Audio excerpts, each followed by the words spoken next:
You're sitting in a darkened room. In front of you, on a small, makeshift, raised stage, sit three people, all covered by a sheet, except for their heads. The man to the left is in touch with the medium, who sits behind a curtain and whom no one can see. The other two are members of the audience. Underneath, each is holding on to the arm of the person to their left. This connection is the key, you're told, to opening the portal to the other worlds. If for any reason someone lets go, the portal will suddenly close. As the evening moves forward, you begin to see that there's also a sheet behind these three, forming a kind of triangular enclosed area. Within sits the medium. That area, it seems, is the portal. Soon you begin to hear music from behind the trio.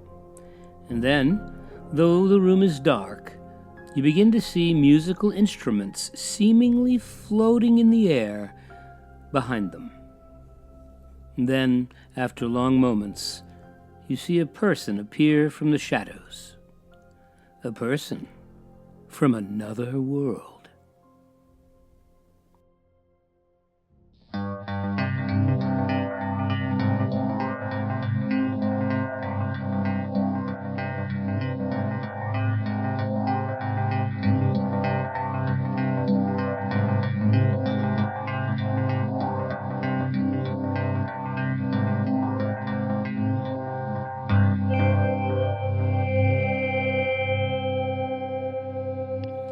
You're listening to Strange New England, and I'm your host, Tom Burby.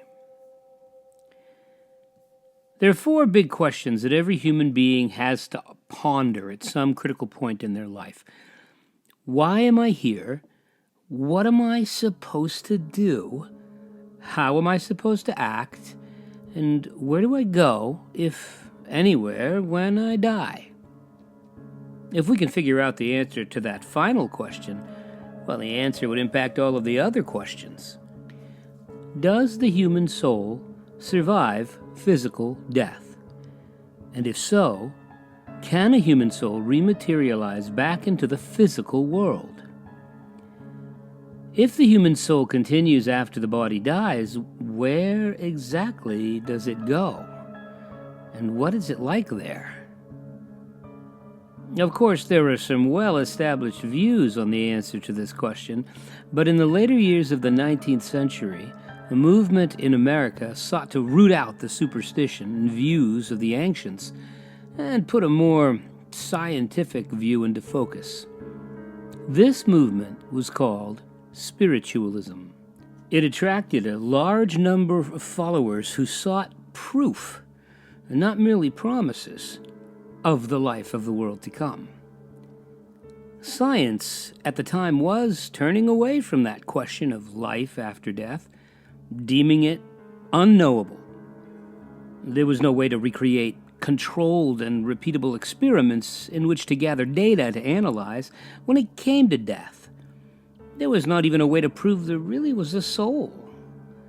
But there were a few well-educated, scientifically minded people who were willing to take on the question. These few were willing to go into the unknown areas of knowledge to pursue what they deemed was the answer to the most important question on Earth. It's August 1874, and your name is Henry Steel Olcott.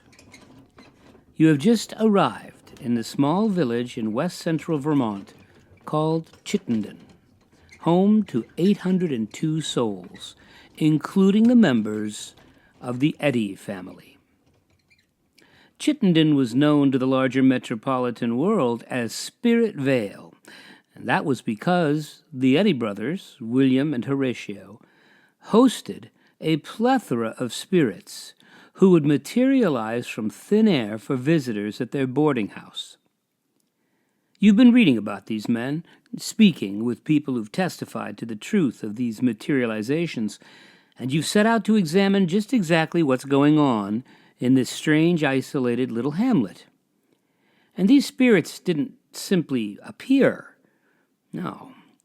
They interacted with the members of the audience. They smoked cigars, had conversations, and moved among the living. None of it, of course, was even remotely possible. And you, Henry Steel Olcott, are just the man to set the record straight. What you will find there, however, will change your perspective and your life path drastically. In 1874, in post-Civil War America, an America rich with ideas about the afterlife and the heyday of American spiritualism, people like Olcott understood that the population was hungry for answers about death and what comes after. He understood that there were those who would deal in the dark side of life in order to make a dollar and salve someone's pain with their parlor tricks.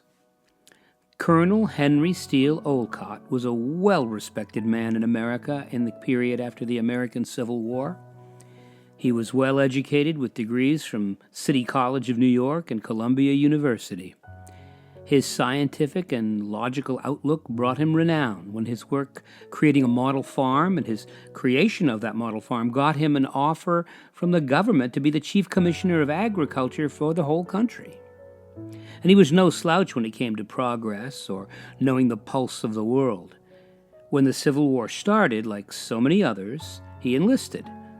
His obvious intelligence was noticed, and he was made a special investigator whose job it was to root out corruption in the North's military arsenals and shipyards, and he was a success.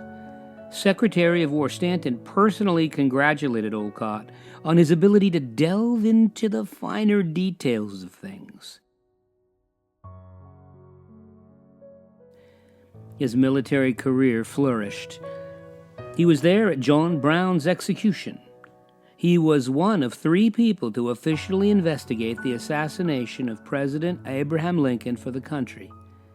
An entire school of agriculture was a result of his research. All in all, Henry Steel Olcott seemed to have very little interest in the strange and fantastic. He was sane, rational, curious. Perhaps it was his curiosity that caused him to buy a newspaper that changed the trajectory of his life and, indeed, the lives of countless others. Scientist, professional investigator, internationally recognized for his worth, Olcott could have spent his time and talent on any number of things. Why he chose to investigate the raising of the dead is an interesting question, but you don't need to delve too far into the spirit of his time to understand why. 1874 was less than 10 years after the conclusion of the American Civil War. Over 500,000 people died in the span of only 4 years. Almost every American knew someone who had perished. Entire families had been destroyed. Death was on everyone's mind, and people had been carrying on as best they could while the country slowly rebuilt itself. There were empty spaces all around. There were echoes from the fallen. People had been changed by that war.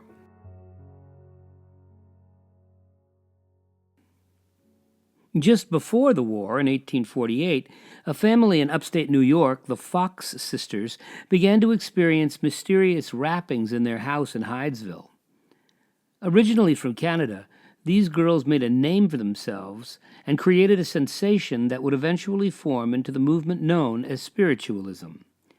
They held seances and communicated with the spirit world, garnering support from notables such as Horace Greeley, William Lloyd Garrison, William Cullen Bryant, and even Sojourner Truth. This movement took on the established religious foundation of America and made the afterlife accessible for anyone.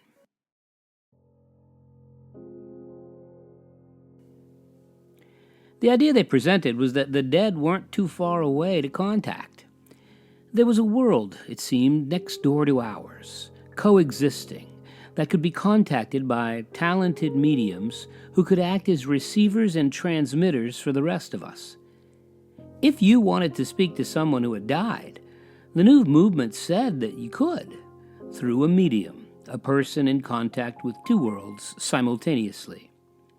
The undiscovered country, whose bourne no travelers return, would no longer puzzle the will. Death might be waiting for us all, but it was merely a formality. Life went on in an altered state, and the scientific world was ready to investigate this curious new idea. And that's where Henry Steel Olcott comes in.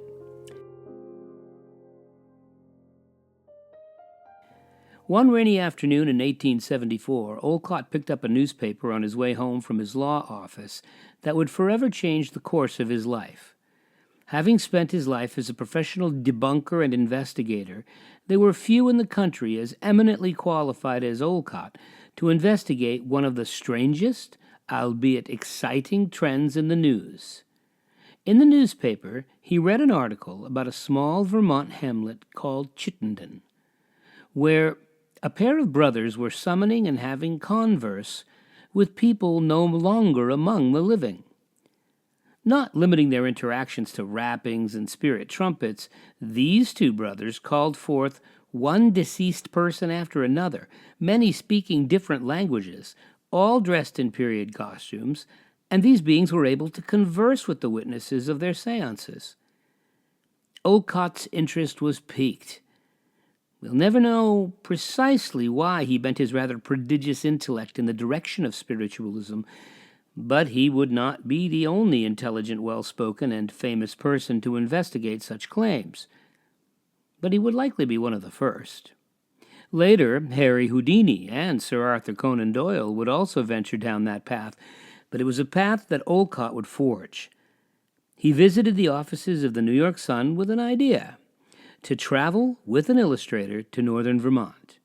There he would spend from August to December living in the same house as the brothers, watching, studying, and investigating their words and doings to see if there was even a shred of the truth to it all. The editors obliged. This kind of exposure would sell a lot of papers. After all, it wasn't every day a champion of logic and exposing fraud was willing to totally devote months of his life to write an article for a newspaper. Chittenden, Vermont was already in another world before the Eddy Brothers opened it to the revival of the dead. Today, it isn't easy to find, so one can imagine how hard it was to find in 1874. North of Rutland, about 5 miles off Route 7, one might even miss the sign for the High Life Ski Club, and that's the old Eddy house. Here, Olcott and illustrator Alfred Kappas journeyed to in the midst of summer of 1874. Their purpose was to stay in the inn run by the Eddy brothers and attend as many seances and visitations as they could until they would discover something of the truth. What they found was a quiet, grassy valley enclosed by the slopes of the Green Mountains and a hamlet with plain, dull, and uninteresting people who seemed to know nothing about what was happening at the inn and its environs. He sees the good people of Chittenden as intolerant, Methodists who saw themselves as all good and everyone else was bad, and the owners of the inn, two mediums named William and Horatio Eddy, impressed him even less. Describing these two he had journeyed so far to meet as distant and curt to strangers. They looked like hard-working farmers with dark complexions, black hair and black eyes, stiff joints, a clumsy way of walking, who made any newcomers feel awkward and ill at ease. Olcott was treated as an intruder, even though he was a paying guest at the inn that they ran. He told no one in Chittenden of his purpose when he arrived to write the newspaper article, and he claims to never have had a conversation with the two men about their story. And what a story it was. The Eddy family was cursed. No one who knew them thought of their abilities as fortunate or as gifts. The lore in the Eddy family was that the brother's great-great-great-grandmother was tried and sentenced to death in the infamous Salem witch trials of 1692. According to them, she escaped the gallows and made her way back to Scotland.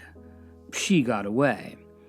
The family, however, remained, without any further discourse with the supernatural, and eventually in 1846, it relocates to a rugged farm in Chittenden, Vermont. But something was latent in the genes, apparently, because the stories relate that even when the boys were in their cradles, weird things began to occur, inexplicable things. They were seen to levitate. They spoke to invisible playmates, and sometimes the invisible playmates brought them things like flowers. Eventually, they would enter trances, particularly William, from which he could not easily be roused. Almost everyone has had an imaginary friend as a child, and perhaps William suffered from epilepsy. These are normal and accepted explanations today and treated with understanding, but in the 1850s, especially if your father was of a mind, you were treated with scorn and derision, or worse. Their father reacted harshly to the events, thinking that William and Horatio were being visited by the ancient family curse, and that they were somehow being possessed by Satan himself. The story begins over 30 years earlier, when the boys were young. Supposedly, the boys were known to disappear from their cribs as babies, reappearing in other parts of the house instantaneously. This strange ability was taken as natural by their mother, Mrs. Eddy, who had the gift of foreseeing, what would be called clairvoyance today. She had the ability to see those otherwise invisible souls that surround the rest of us unaware. It seems she could even speak with them. The brothers indicated that they were descended through their mother's line from their great-great-great-grandmother, who stood trial and was sentenced to death at Salem, though she did escape, they say. Their father, a man devoutly religious, was disturbed by their strange behavior and abilities, or so they claimed. Zephaniah Eddy was not well educated and believed that the evil one was at work in his home. Strange sounds from the cradles, voices calling through the rooms, the boys playing with invisible children who obviously weren't there, or only visible to them, and their mother drove their father into a paroxysm of anger and worry. When the boys appeared to float through the air from their beds, Mr. Eddy called his pious neighbors in to pray with him, to exorcise the wickedness from his home and his children. The Eddy brothers told their story about their father trying to beat them to get the evil out. One story they told their audience was that when Horatio was only 4 years old, a creature covered with white fur appeared in their room, jumping on their bed, sniffing at their face as it began to grow larger and larger, turning into a glowing mist that took human form, causing the children to scream and fear. When the boys were old enough to attend school, things went from bad to worse. It didn't take long before books and all manner of items in the classroom began floating and flying through the air, frightening the other children and making education impossible. The boys were quickly withdrawn from school, forced to spend their days with a sympathetic mother and an angry, violent father. By their own admission, their father finally had enough when they were old enough to take care of themselves. He hired them out to a traveling show as mediums. If he couldn't beat the devil out of them, he didn't have to have them around as a constant reminder of his failure. He could hire them out and rid himself of their presence, and that's exactly what he did. For the next 14 years, the brothers left Vermont and traveled the world, across both Europe and America. The men claimed that for 14 years, they were employed in shows where strangers would try to awaken them from their trances by hitting them or stoning them and breaking them. 14 years of derision and what amounted to torture. They were hounded as frauds and servants of the devil, but people kept coming to their shows. And in their shows, the thing that brought the people back wasn't their ability to channel or summon spirits from other worlds. That would come later. Instead, the point of their show was that the boys, or at least William, could enter extremely deep trance-like states. The act revolved around people trying to awaken him, and they did so by hitting and pinching and burning him. And this happened night after night, in town after town. They were an affordable diversion for the locals, who had little local entertainment. In the 1840s and 50s, entertainment was all live. There were no ways to record entertainment except for writing. But what a show! That was something worthy of a night out, and people would throng to these things. The entertainment fare and the shows were all fantastical and strange. The bearded lady, the strong man, the conjoined twins, the mermaid. These freak shows were sometimes populated by people with birth defects or who were the victims of unfortunate accidents, but there were also a number of impresarios who were acting the part. And the Eddy brothers were able, it seems, to be part of some of these shows. And on a nightly basis, from town to town, William would enter his trance, and then Horatio would attempt to awaken him to the astonishment of the crowds. Then, members of the audience, who may have indeed been other workers from the show without the crowd's knowledge, would also go to extremes to awaken him, hitting him with blunt instruments and burning him. He didn't awaken. He remained in his trance. The performance, using the right plants and the right audience, would be easy to achieve, and the response from the crowd would be predictable. William Eddy may have been in a true trance from which he could not easily be roused using physical stimuli, but he may just as easily have been a dramatic performer in a strange little play, reenacted night after night to the astonishment of audiences everywhere.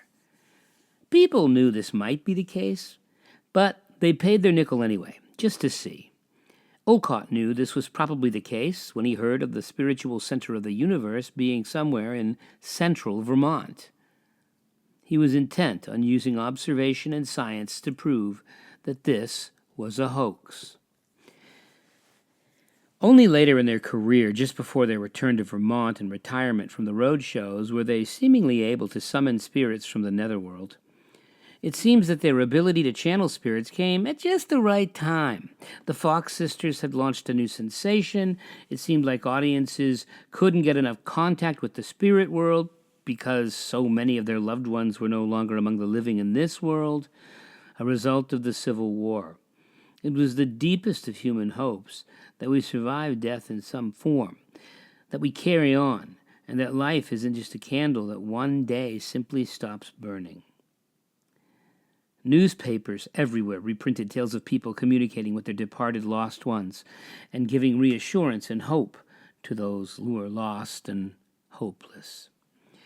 And in Europe, they visited all the great cities, England, France, Germany. The Eddy brothers were known in America before they retired to their inn in Chittenden. They performed in New York City in 1855 and in Philadelphia and even Boston in 1864. As the following of American spiritualism grew, so did their popularity. You didn't need to sit in a dark room with strangers holding hands to visit with the dead. All you needed to do was attend one of their shows, with standing room only. There was a hunger for seances and spiritualism nationwide. Skeptics and believers alike were determined one way or another to prove or disprove the works of these two men. As they traveled, local papers wrote about their shows, of people who appeared from nowhere, of music from ethereal realms, and of conversations with the dead. Thousands witnessed their abilities, and though many mediums had been debunked, their clever tricks and illusions laid bare to all who would look that there was still a hunger for belief.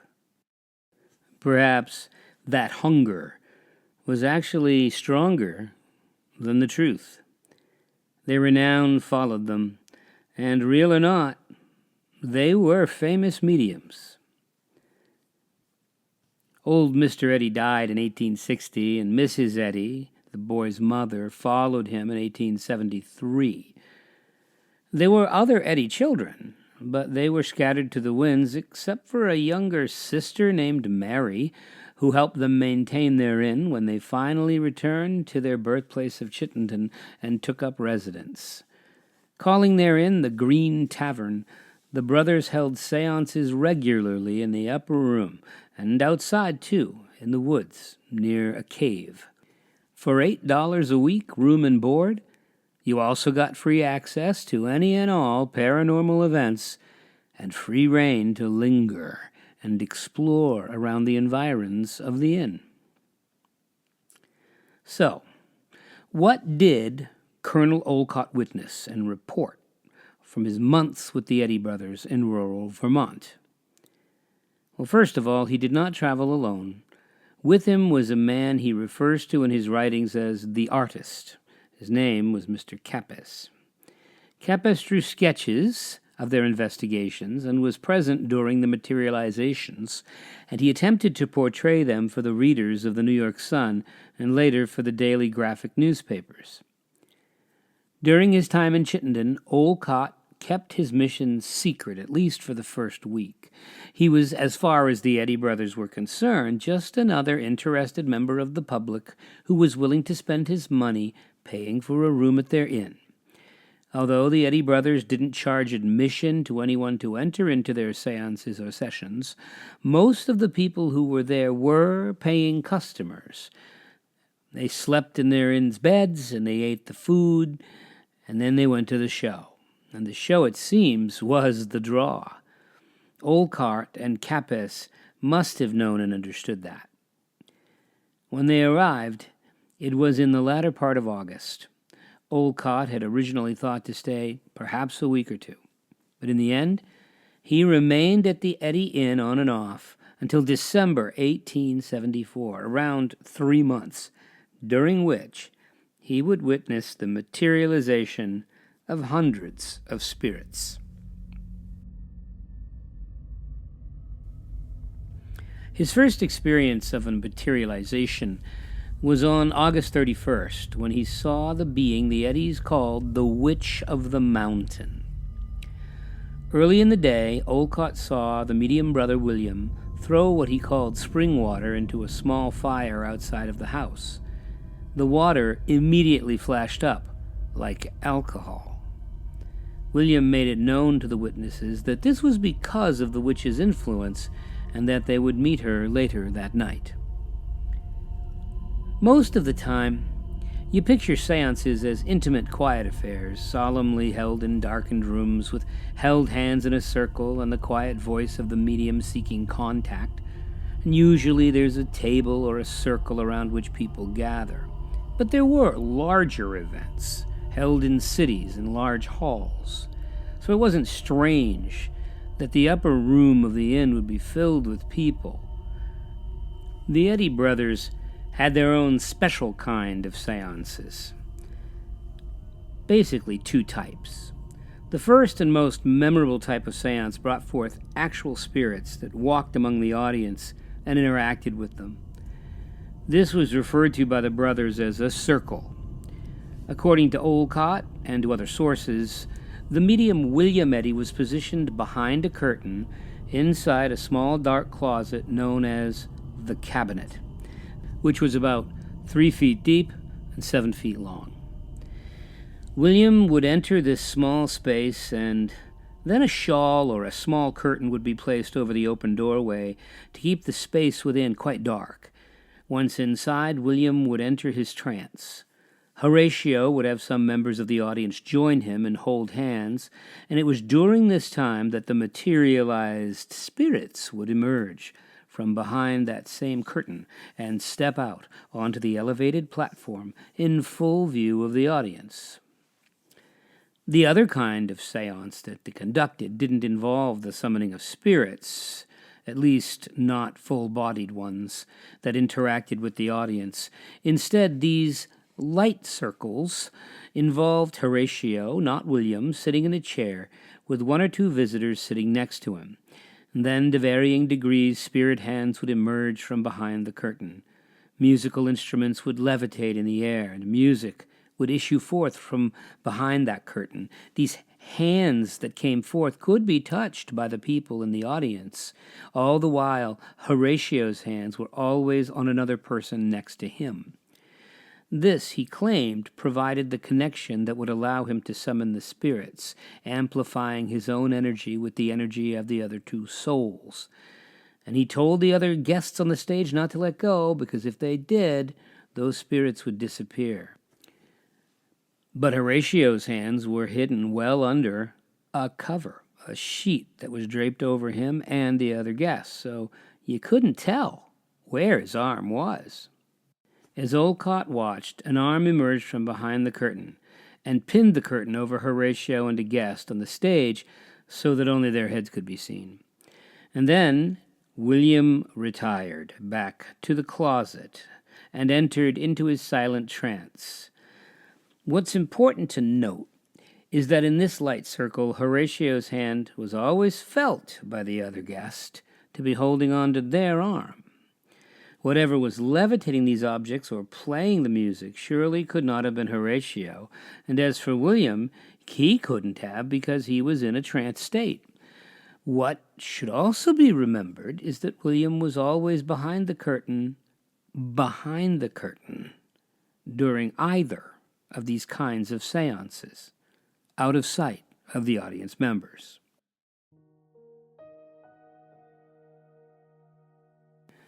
The night of August 31st was Olcott's first encounter with someone from another world. As Olcott watched, William entered his silent trance behind the curtain. Though the room was not totally dark, it was lit only by oil lamps, and shadows fell everywhere. And then, after a few tense moments, she appeared from behind the curtain. The Witch of the Mountain. It was she who spoke, not William. Olcott, ever the scientist and rational man, described her in his writing as bearing a marked resemblance to the character of Meg Moriles as portrayed on stage by an actress named Charlotte Cushman. But beyond that, he described her as old, wrinkled, and decrepit, with arms almost as thin as a skeleton's and hollow cheeks. Her skin was dark brown and seemingly dry as parchment. She had what he described as elfish locks of gray that hung beside a face that he described as marked among 10,000. But despite all of that, she didn't look like a spirit to Olcott. She looked like a person, a real corporeal person with a flesh and blood body. He noted that her black eye gleams with intelligence and a fiery resolution, and when she spoke, her voice was pitched in a high falsetto that had the ring of command in its penetrating tones. Eventually, this witch made her way to the stage and sat down next to the three people who were under the sheet, and she spoke to the gathered audience for about 5 minutes, offering, in Olcott's words, the affairs of the next world. Then she did something you wouldn't be able to see in any other seance. She allowed visitors, including a man who called himself Judge Bacon of St. Johnsbury, and a lawyer from Albany named Ed Strong, to reach over and run their fingers through her silky hair. Then, in an audacious move, the judge asked for a keepsake, a lock of that ethereal hair, and she permitted him to pull out that lock. The following day, Olcott himself examined the hair. It looked and felt like human hair to him, perhaps because, well.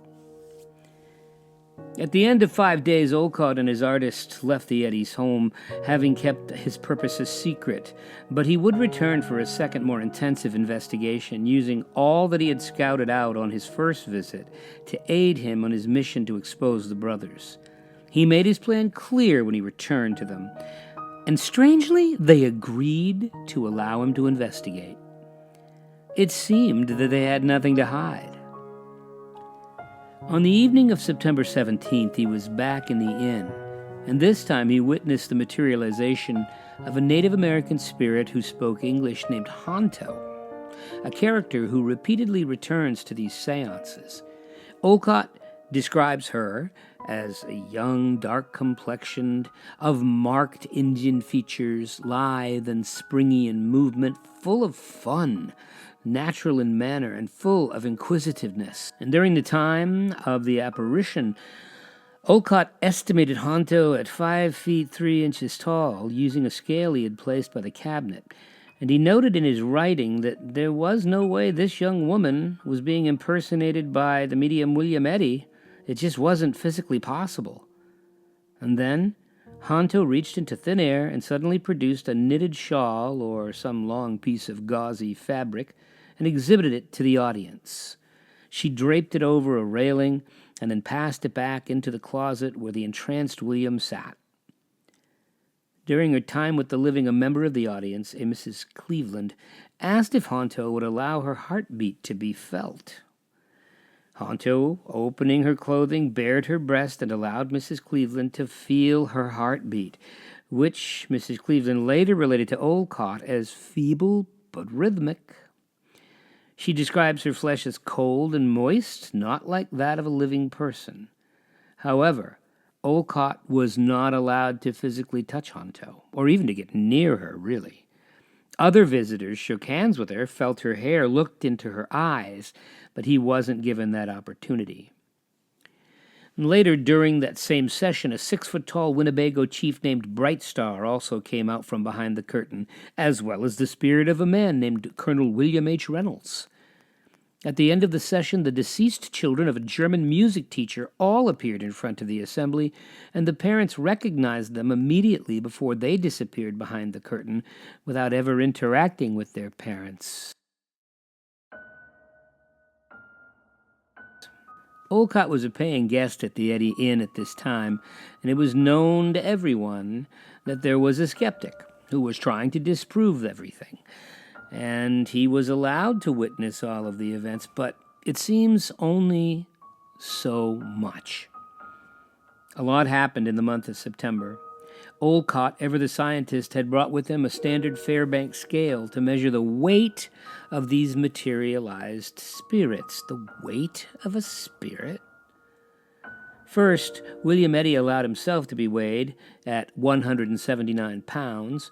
During the materialization circle of September 23rd, the scale, operated by a third person in the room, a guest named Mr. Pritchard, and not Olcott, measured Honto's weight 4 times in a 10-minute span. In the vision of everyone in the room, the weight of Honto was 88 pounds, but 10 minutes later she weighed 65 pounds. Olcott was stumped. If this was a hoax, William or Horatio or some invisible but otherwise living person would need to manipulate a calibrated scale with a reputable witness measuring the weight. In this account, Olcott made an interesting telling comment. He noted that Horatio appeared to have deliberate control over her materiality, able to reduce her weight at will without changing her clothing.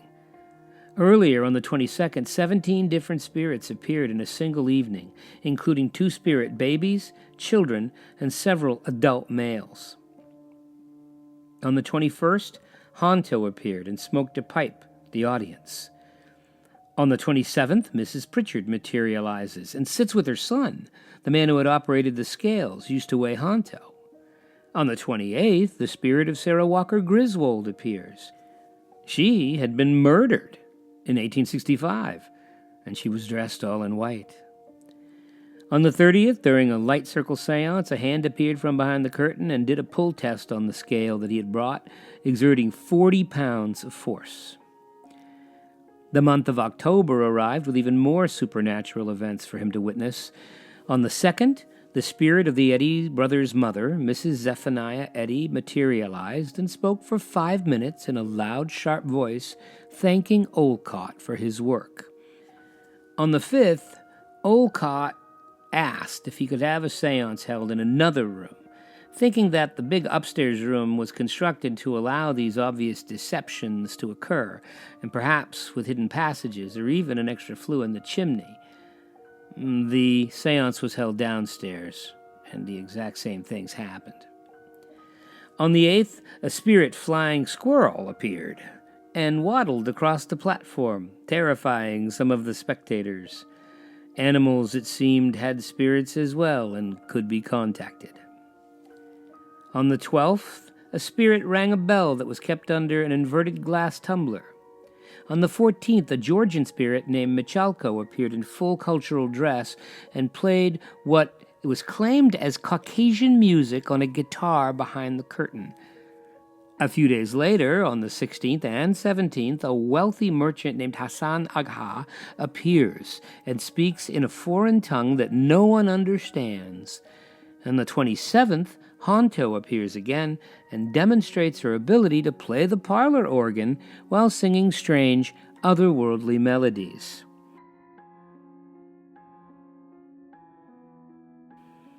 But the strangest thing to occur in October was the arrival of Helena Blavatsky. In 1874, almost nobody had ever heard of Helena Blavatsky. Often referred to later as Madame Blavatsky because she was born into an aristocratic Russian family, she spent many of her formative years traveling. Because of this, she was largely self-educated, and she later claimed that in 1849, she had encountered a group of spiritual adepts that she called the Masters of the Ancient Wisdom. They had sent her to Tibet, where she was trained to have a deep understanding of the synthesis of religion, philosophy, and science. This training, she claimed, gave her the knowledge to understand the true ancient wisdom that the Western world had lost. But when she visited the Eddy Brothers in 1874, she was just an obscure Russian émigré with an outlandish story and an interest in the supernatural. Olcott was the established figure, the famous one of the two. She was mysterious, but she was a newcomer. That would change later when she gained international fame with the publication of a book titled Isis Unveiled, becoming much more famous than Olcott and far overshadowing him. But in the upper parlor of the Eddy House in 1874, she was just another one, another person seeking truth. The two, it seemed, formed a friendship that would take them across the globe while sitting in that shadowy room. Olcott now had someone he could confide in, someone he could bounce ideas off, someone who could provide the kind of feedback he was looking for.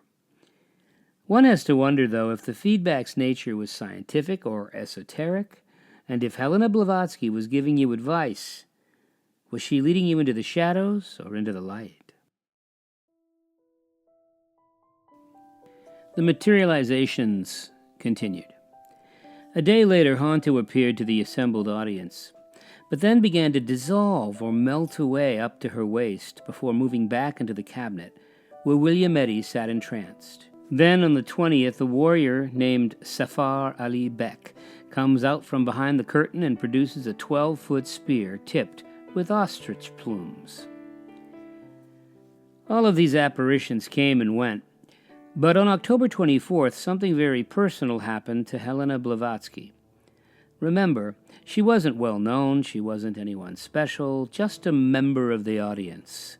But on the night of the 24th, a figure appeared calling himself John King, and in his presence he produced a silver buckle and sought out Blavatsky. During the dark circle, he placed it into her hand. It immediately produced a strong effect in her. She examined it carefully and verified to everyone that this was her own father's possession and that he had been buried with it years before. She noted the broken pinpoint as something she had broken when she was young. This incident truly struck Olcott as exceptional. If this were a hoax, a farmer in rural Vermont would have had to find a copy of a specific identifiable artifact from a grave more than 5,000 miles away, across an ocean and a continent. From a local standpoint, Olcott could not explain what had happened. On October 27th, little Honto appeared again and played the organ again, singing strange otherworldly tunes. Olcott then left for a few days, but soon returned, and on November 17th, the Witch of the Mountain appeared again, and spoke to the audience and showed them what she called spirit jewels that sparkled in different colors. That would be the final materialization witnessed by Olcott. Winter was setting in, and travel in early December was still unpleasant, but it would be worse as time went on. He was eager to get back to the city, and this time he was being accompanied by a new friend, Helena Blavatsky. It would be the last time that a public figure like Olcott would write about the Eddy Brothers. He produced a book about his experiences in Chittenden called People from Another World. It sold very well. In it, he explains that what happened must have some truth to it. If the appearances were a hoax, Olcott claimed it would require a level of prestidigitation and theatrical resources far beyond the capabilities of an uneducated Vermont farmer. From Olcott's point of view, the most likely explanation was the existence of an occult force that, or spirits were genuinely coming and going by collecting particles from the air through what he called a force of will. Now, Olcott was no slouch. He did acknowledge that it was possible that the figures were actors, friends and people known to the Eddys, who perhaps had been paid something to help put on a show, despite the fact that Olcott rigorously inspected everything in his view. So, what are we to make of all of this? It seems so large, so impossible. It's a long way from having a medium simply tell you that they're in contact with a spirit. What the Eddy Brothers provided was a full Broadway production, complete with intermission. It's big. It's too big, if you really think about it. One of the things that strikes me about these events is the idea that there was no way for Olcott to know if the people in the audience had been planted there. While weighing the spirit honto, Mr. Pritchard could have easily been an accomplice of the Eddy Brothers, put there to volunteer his services. While Olcott might have agreed with the idea that a neutral third-person observer would eliminate any bias he might have in measuring the weight on the scale, it's also true that an accomplice could easily have played into his hands and assisted the Eddys in their ruse. In 1870, in a strange community, among people who had traveled to see for themselves the wonders of the spirit world, might it have been possible that some of those guests were simply Eddy employees, helping put on the show to keep the inn rooms full night after night? And what about their tales of being sold off to traveling shows, and the torture they must have endured from first their father, and then from audience members across America and Europe? Sounds like torture, doesn't it? But all we have is their own word, and no other proof that any of their backstory was true. I mean, you could say anything, but does that make it true? And then there's Blavatsky's father's buckle. Is it possible that she was in on the illusion all along? She could have been. After all, the only person in the room, or indeed in the entire North American continent, who could identify her father's buckle would have been her. If she had been convinced to play along, it would make an excellent ruse, and also there seemed to be a cast of actors who played several parts. The young girl Honto made many appearances, as did the Witch of the Mountain. Though he was in the same room as Honto several times, he was never once allowed to examine her or be within 10 feet of her. There must have been a tall accomplice who acted as Safar Ali Bek with his 12-foot pole. How these people came and went from an upstairs room is an interesting question. Some researchers theorized there might have been a second flue inside the large chimney, and that it led from the kitchen below to the room above with a secret entrance into the closet where William sat while entranced. Olcott claimed to have thoroughly investigated the empty closet, but does that mean there wasn't a cleverly concealed passage, so cleverly concealed that he couldn't find it? When we declare something is impossible, are we also declaring our ignorance or our limited view of the possible worlds? The history of science shows us that we didn't always understand what we understand now. Someone made observations and asked interesting questions and spurred on the discovery of new knowledge that changed the way we see the world forever. Olcott insisted that just because events do not conform to our current understanding of the forces that shape reality, it doesn't mean that we're witnessing the impossible. In fact, we might be witnessing something that we will be able to comprehend in the future with more observation, investigation, and explanation. Why disregard outlandish claims? Why not investigate them?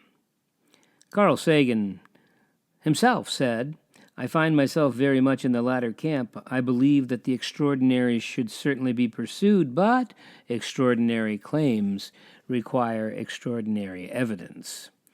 I don't think Carl Sagan, eminent scientist that he was, meant that just because something is extraordinary that we should shrug it off and forget about it. Like Olcott, I think he meant that we should keep an open mind as long as we also court a healthy skepticism. Whether or not the Eddy brothers could conjure materialized beings from other worlds is not the big question here. The big question is, how did they make it appear like they did? Spiritualist circles have largely stopped using materialization as proof of their powers and claims. Around the turn of the century, the organized church of spiritualism, such as it was, began to understand that the materialization element of many seances was demeaning their movement, turning it into mere chicanery, and taking the focus away from the spiritual aspect. By the late 1880s, the spiritualist movement had begun to weaken due to widespread exposure of fraudulent materialization practices, leading to a decline in the practice and a shift toward more controlled forms of mediumship. Mediums like the Eddy brothers were, if not proven fraudulent, were at least lit by the light of reason. Occam's razor tells us that when faced with competing explanations for the same phenomenon, the simplest one, with the fewest assumptions, is generally preferred. Did the Eddy brothers have the ability to summon people from other worlds, raise the spirits of the dead, and bring them to our plane to visit? Or did they have the ability to use actors and parlor tricks to a very efficacious end? Well, you decide. But that's the strangest part of this whole story, because although modern sensibilities and scientific logical progressions of proof ask us to be skeptical rather than credulous when it comes to such outlandish claims, that may be as a result of living in modern times. We live by the tick of the clock and the rule of the atom. But consider Henry Steel Olcott, one of the premier thinkers of his time, a military officer, lawyer, journalist, and one of a three-man commission that investigated Lincoln's assassination. He was a progressive thinker, a logician, a man of science and observation. His time in Chittenden radically changed the entire course of his life. After witnessing the impossible over and over again in that little Vermont hamlet, in that upper parlor, he changed direction. His association and friendship with Madame Blavatsky convinced him that there was more to heaven and earth that was dreamt of in his philosophy. Thank you, William Shakespeare.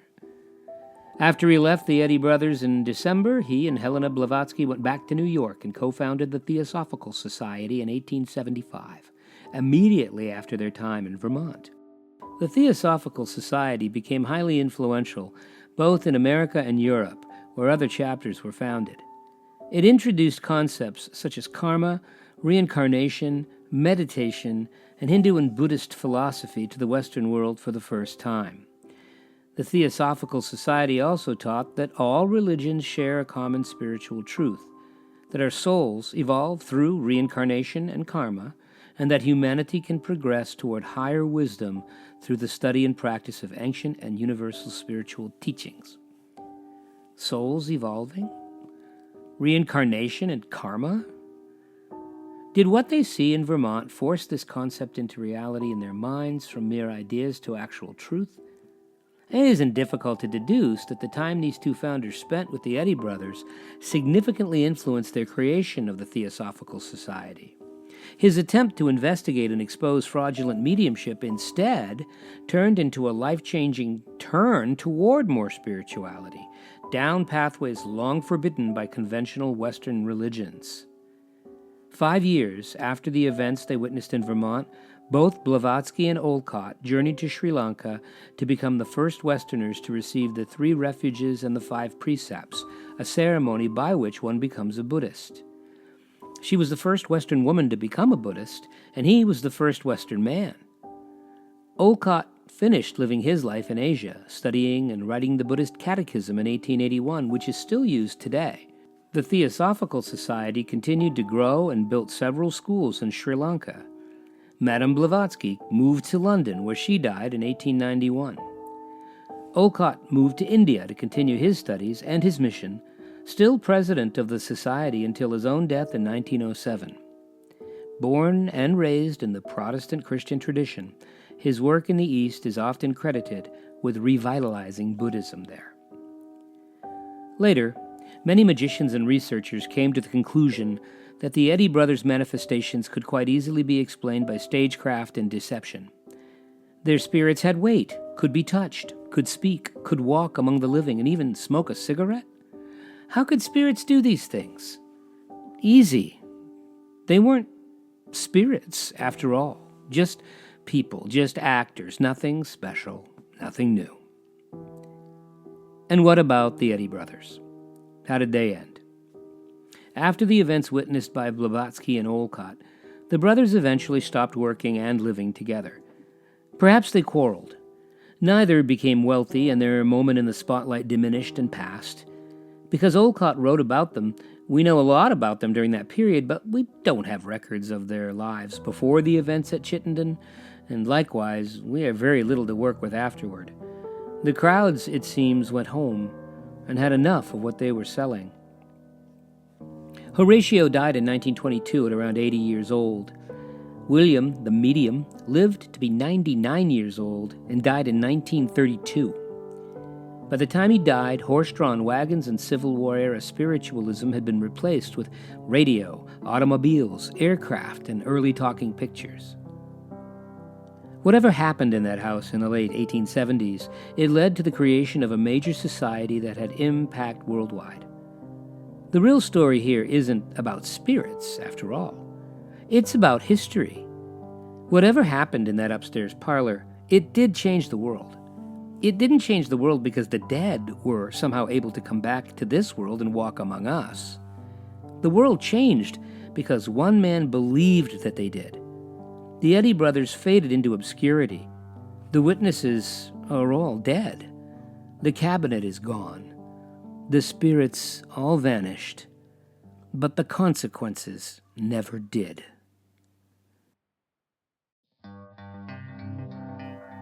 You've been listening to Strange New England. I'm your host, Tom Burby. Music was by Myuu. Check him out on YouTube and on other streaming platforms.